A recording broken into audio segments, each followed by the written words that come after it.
মাদ্রাসা কর্তৃক আয়োজিত সাপ্তাহিক বক্তৃতা সেমিনারের সম্মানিত সভাপতি, সুদক্ষ বিচারক মণ্ডলী ও আমন্ত্রিত মেহমানবৃন্দু এবং আমার সামনে উপস্থিত বাংলার এক এক প্রান্ত হতে ছুটে আসা সকল ইলম পিপাসু ছাত্র ভাইরা, সকলের প্রতি আন্তরিক শুভেচ্ছা ও অভিনন্দন। সম্মানিত উপস্থিতি, এ সপ্তাহে আমার আলোচ্য বিষয় হলো নবীজির প্রতি ভালোবাসা। আল্লাহ তাআলা আমাকে তৌফিক দান করলে এ বিষয়ে কিঞ্চিত পরিমাণ আলোচনা করার চেষ্টা করব ইনশাআল্লাহ। সম্মানিত উপস্থিতি, নিঃসন্দেহে মহানবী সাল্লাল্লাহু আলাইহি ওয়াসাল্লামকে ভালোবাসা এবং তার প্রদর্শিত পথ অনুযায়ী চলা ঈমানের অঙ্গ। এ বিষয়ে ইমাম বুখারী রাহমাতুল্লাহি আলাইহি একটি শিরোনাম এনেছেন, যার অর্থ হলো রাসূল সাল্লাল্লাহু আলাইহি ওয়াসাল্লামকে ভালোবাসা ঈমানের অঙ্গ। বলেন ঠিক না ঠিক?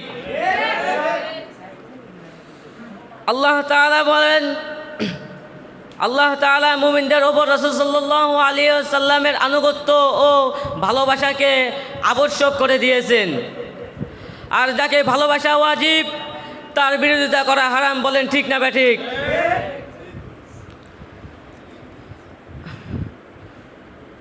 আল্লাহ তাআলা বলেন, কুল ইন কুনতুম তুহিব্বুনাল্লাহ ফাত্তাবিউনি ইউহিব্বুকুমুল্লাহু ওয়া ইয়াগফির লাকুম যুনুবাকুম আল্লাহু গফুরুর রহিম। হে নবী, আপনি বলুন,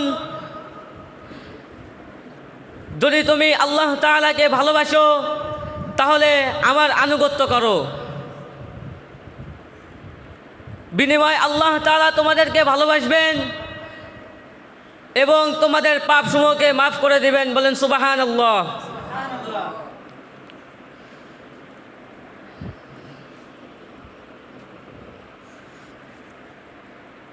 হযরত আব্বাস রাদিয়াল্লাহু তাআলা আনহু হতে বর্ণিত, রাসূল সাল্লাল্লাহু আলাইহি ওয়াসাল্লাম বর্ণনা করেন, তোমরা ওই সময় পর্যন্ত খাঁটি মুমিন হতে পারবে না যতক্ষণ পর্যন্ত আমি রাসূল তোমাদের নিকট তোমাদের পিতামাতা এবং সমস্ত মানুষদের থেকে প্রিয় না হব।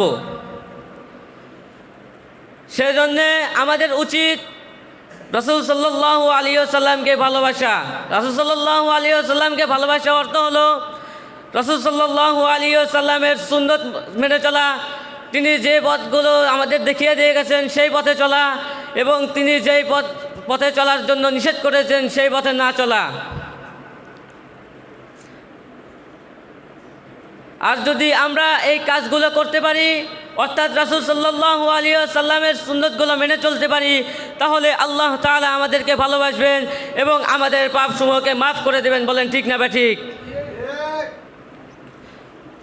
আল্লাহ তাআলা আমাদেরকে রাসূল সাল্লাল্লাহু আলাইহি ওয়াসাল্লামের সুন্নত অনুযায়ী আমল করার তৌফিক দান করুন। আমিন। ওয়া আখির দাওয়ানা আনিল হামদুলিল্লাহি রাব্বিল আলামিন। আসসালামু আলাইকুম ওয়া রাহমাতুল্লাহ।